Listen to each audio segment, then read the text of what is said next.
Excellency President of the United Republic of Tanzania, Samia Suluhu Hassan, Honorable Kamala Harris, Vice President of the United States of America, distinguished guests, members of the press, good afternoon.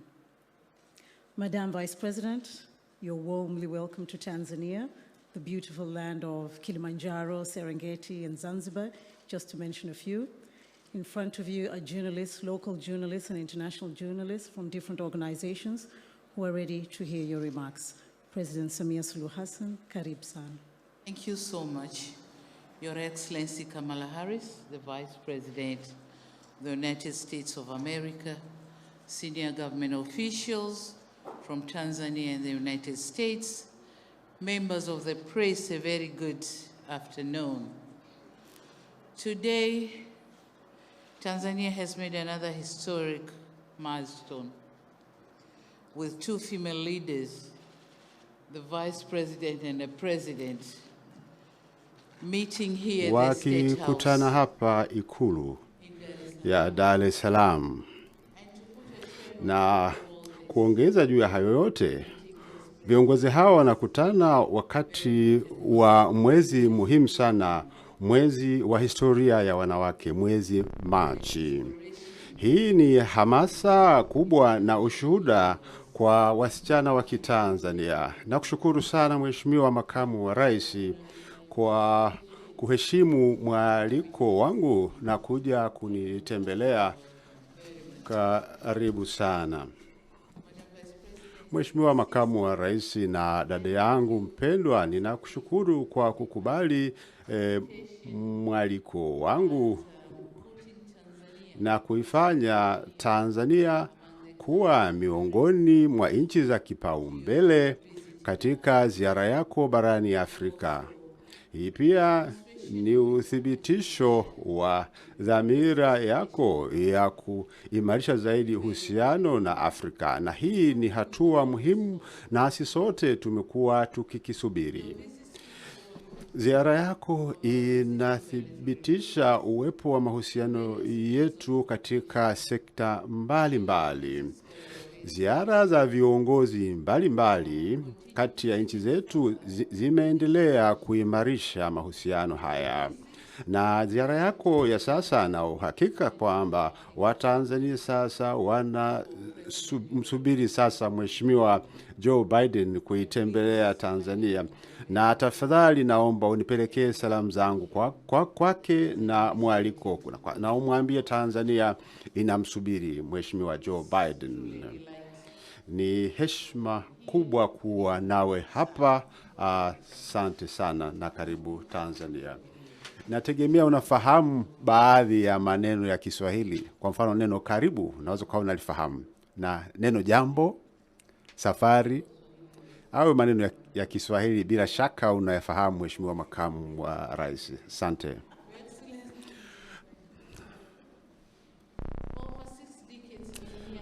Kwa miongo zaidi ya 6 Tanzania imenufaika na msaada kutoka Marekani.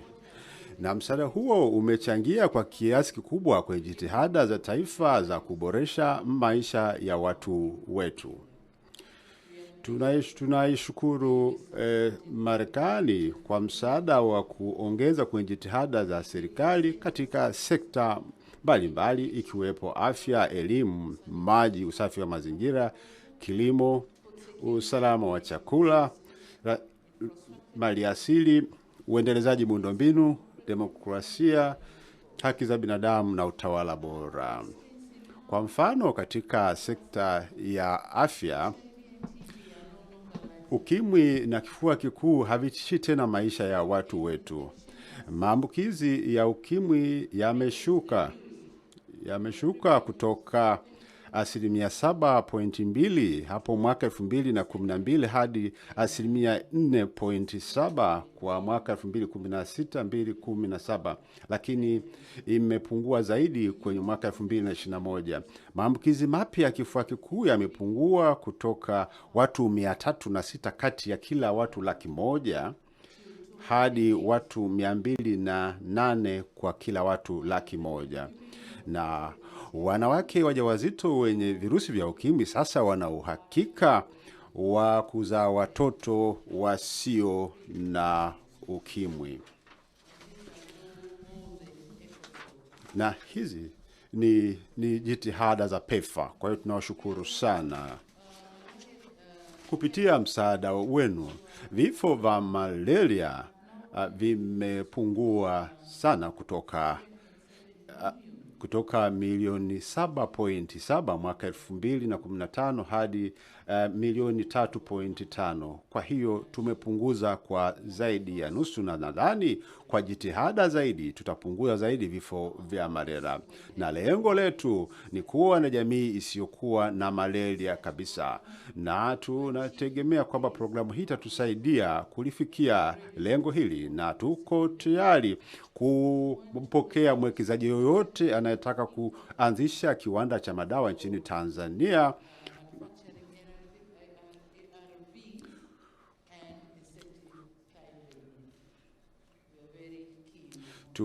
Tunategemea tumpate mwekezaji wa aina hiyo, na hii ni kwa sababu tunataka kupunguza mnyororo wa thamani. Tukizalisha madawa nchini Tanzania, gharama itakuwa ni ndogo. Mheshimiwa Makamu wa Rais, na wakati ulimwengu ukihangaika na swala la usalama wa chakula kutokana na madhara ya mabadiliko ya tabia nchi, Tanzania inaishukuru Marekani kwa kuirejesha kwenye mpango wa Feed the Future. Hatua hii imekuja katika wakati mwafaka kabisa, ukizingatia ajenda ya kitaifa ya kuboresha kilimo na kuleta mageuzi ya sekta hii. Kwa hiyo serikali ya Tanzania inapongeza mpango wa Marekani katika kuimarisha usimamizi wa bahari na matumizi endelevu ya rasilimali za uchumi wa bluu nchini Tanzania. Nimeelezwa kwamba ndugu yetu mwenza wa makamu wa rais atazindua mradi wa Marekani ambao unasema heshimu bahari, na atafanya hilo leo mchana. Nadhani yuko anaendelea na mradi huo, na hii itaongeza kwenye jitihada za serikali katika kuimarisha uchumi wa bluu na sera za uchumi huo nchini Tanzania. Na tunakaribisha ushirikiano katika maeneo yafuatayo: uvuvi, hasa uvuvi wa bahari kuu, ufugaji wa samaki, uchimbaji wa chumvi, utafiti wa oil na gas, utalii na usafirishaji wa baharini. Tanzania imeendelea pia kunufaika na misaada mbalimbali kutoka kwa watu wa Marekani, kama vile katika mpango wa AGOA. Tunaomba kurejewa kwa mkataba wa AGOA kwa sababu sasa umekaribia kufikia mwisho, kwa sababu ni muhimu biashara zetu ziendelee kukua katika muktadha wa AGOA. Kwa hiyo tunaomba kuongezeka kwa muda wa mkataba huo. Kama unavyofahamu, mwaka 2025 mpango huu utakwisha, na nchi za Afrika ikiwemo Tanzania tunaomba kurefushwa kwa muda wa mkataba huu angalau kwa miaka 10, ili wawekezaji wanaowekeza nchini Tanzania wakitumia programu hiyo wapate uhakika wa biashara yao kuwa endelevu. Kwa hiyo kama tutakwenda hadi 2030 itatusaidia sana. Tunakushukuru sana Mheshimiwa makamu wa rais. Masuala ya demokrasia limekuwa la muhimu sana katika serikali yangu. Tumejitahidi kuwa serikali ya demokrasia inayozingatia utawala wa sheria. Na katika muktadha huo, ninamshukuru Mheshimiwa Joe Biden kwa kunialika kushiriki katika mkutano wa demokrasia mwaka 2022 ambao nilifanya kwa njia ya mtandao. Mwaliko huo unatuma ujumbe kwamba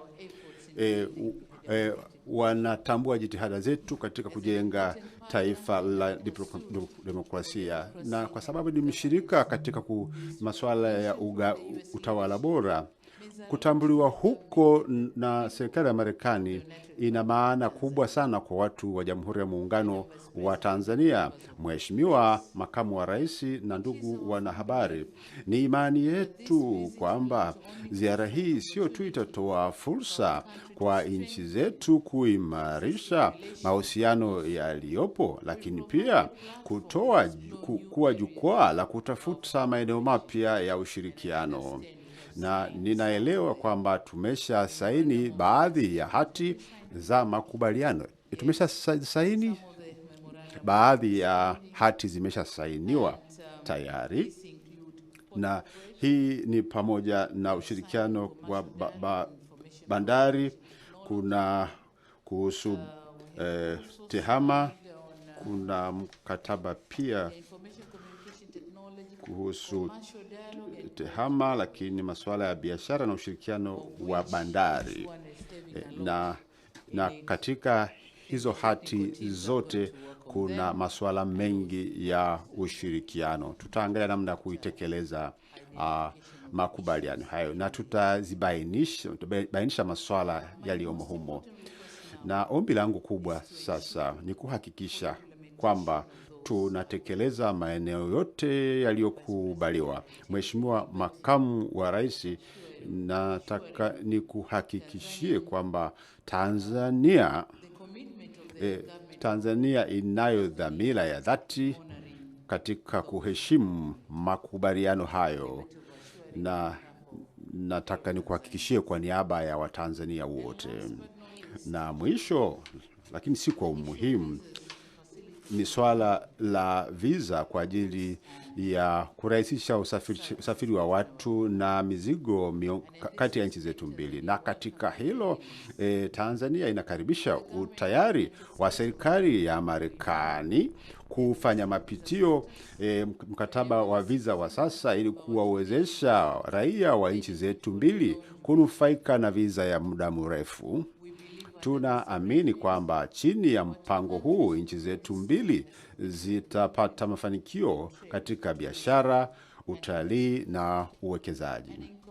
Na katika kuhitimisha, nachukua fursa hii kuthibitishia tena kuhusu dhamira ya Tanzania kuimarisha mahusiano ya nchi yetu na Marekani kwa manufaa ya nchi zetu na watu wetu. Mheshimiwa Makamu wa Rais, asante sana mara nyingine tena kwa kutembelea mimi na nchi yangu, na nategemea kwamba tutakuwa na majadiliano yenye manufaa. Tafadhali unaweza kuendelea. Asante sana Mheshimiwa Rais. Na kushukuru sana kwa kunikaribisha. Ni taadhima yangu kuwa hapa na pia kuweza kuonana na wewe Disemba iliyopita wakati wa kikao cha viongozi wa Kiafrika, na nimeweza kufurahi kuona leo, na nakushukuru sana kwa kunikaribisha. Mahusiano kati ya Tanzania na Marekani yamekuwepo tangu uongozi wa Rais Kennedy na mwaka 1961 na baada ya uhuru wa Tanzania. Bush and Obama have all traveled here in recognition of our strong partnership. And thanks to the progress of your administration, you have been a champion in terms of democratic reforms in this country, and in that way have expanded our partnership. And so today then is part of the strengthening of the relationship between our two countries, and under your leadership, Yes. I have full confidence that we will be able to do just that. It's my commitment. Thank you. And the Biden-Harris administration is committed to strengthening this relationship going forward. Today we will discuss many topics. We have discussed a few already, but the topics we will continue to discuss include the issue, as you have raised, of democracy and good governance. We will discuss and continue to discuss the issue of long-term economic growth for Tanzania, the climate crisis, and then regional and global challenges. On the subject of democracy and good governance, as I said in Ghana, polling tells us the vast majority of Africans support democracy over other forms of government. This reflects a shared desire between us. And the United States will continue to work alongside democratic governments in support of democratic aspirations, and the democratic aspirations in particular of the people of this continent. Madam President, under your leadership, Tanzania has taken important and meaningful steps. And President Joe Biden and I applaud you. Thank you. You have been open to working with the political opposition. We have discussed that. You have lifted the ban on political party public rallies. You worked to improve the freedom of the press. And just yesterday, you participated, as you mentioned, in the Summit for Democracy. On the subject of economic growth, good governance delivers predictability, stability, and rule of law, which businesses need to invest. Working together, it is our shared goal to increase economic investment in Tanzania and strengthen our economic ties. To do so, I am pleased to announce a series of new initiatives. One, the Export-Import Bank will sign an MOU with Tanzania, which will facilitate up to $500 million in U.S. exports to Tanzania in the areas of transportation, infrastructure, digital technology, and clean energy projects. Yes. Two, we are launching a new partnership on 5G technology and cybersecurity. As I have been making clear on this trip to the continent, I believe that the innovation and ingenuity that is taking place here on the continent will shape the future of the world and will benefit the world. In Tanzania alone, thanks to your leadership, Madam President, and partnership with the private sector, work is currently underway to build the first of its kind processing facility on the continent for minerals that go into electric vehicle batteries. This will deliver battery-grade nickel to the United States and global markets as soon as 2026. This project is an important and pioneering model, using innovative and low-emission technology and high labor standards. Importantly, raw minerals will soon be processed in Tanzania by Tanzanians. It will help address the climate crisis, build resilient global supply chains, and create new industries and jobs. There is so much potential for growth here. So our administration is now working with partners to identify additional opportunities for critical minerals from the region to be processed in this new facility. On the issue of security, I thank you for Tanzania's contribution to peace and security in the region. You and I will discuss the impacts of Russia's war in Ukraine on food supplies and how we can best support Tanzania's efforts toward climate adaptation and resilience. We will also highlight, and I will highlight, the important work that you have done to support the women in Tanzania as an historic female leader on the continent. As I have said many times, women around the world must be able to fully participate in economic, political, and social life. And they must be able to participate equally, including in leadership roles. When you lift up the economic status of women, you lift up the economic status of families, of communities, and all of society benefits. And yesterday I was proud to announce more than $1 billion in public and private sector commitments to support the empowerment of women on the continent. My last point is to commend the Tanzanian government for its transparent response to the Marburg virus. Your continued coordination and information sharing with international partners has been critical to contain the spread of the virus. Our governments remain in close contact, and our work together builds on decades of collaboration on public health issues. Through USAID, we plan to provide another $1.3 million to support your response efforts, and we are providing personal protective equipment to help Tanzanian responders. On all of these issues, Madam President, our administration looks forward to working with you and to continuing to strengthen the relationship between the United States and Tanzania. And I thank you for the warm welcome again. Thank you very much. Thank you. Thank you. Thank you.